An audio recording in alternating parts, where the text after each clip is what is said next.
Protein powder മേടിക്കുന്ന സമയത്ത് എന്തൊക്കെയാണ് അതിൽ ശ്രദ്ധിക്കേണ്ടത് നോക്കാം. രണ്ട് കാര്യങ്ങളാണ് മെയിനായിട്ടും ശ്രദ്ധിക്കേണ്ട കാര്യം. ആദ്യത്തെ എന്താണെന്ന് വെച്ചാൽ അതിൽ പ്രോട്ടീൻ്റെ അളവാണ്. പ്രോട്ടീൻ്റെ അളവ് ഏകദേശം 70% അതിൻ്റെ മേലേക്കോ ഉണ്ടോ എന്നുള്ളത് ശ്രദ്ധിക്കുക.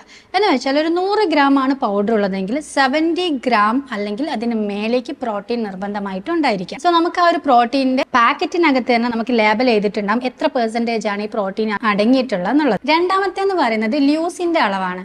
ഈ ല്യൂസിൻ എന്ന് പറയുന്നത് ഒരു കീ അമിനോ ആസിഡ് ആണ് നമ്മുടെ മസിൽ സിന്തസിസിന് വേണ്ടിയിട്ടുള്ളത്. സോ ല്യൂസിൻ്റെ അളവെന്ന് പറയുന്നത് 10% ആണ്.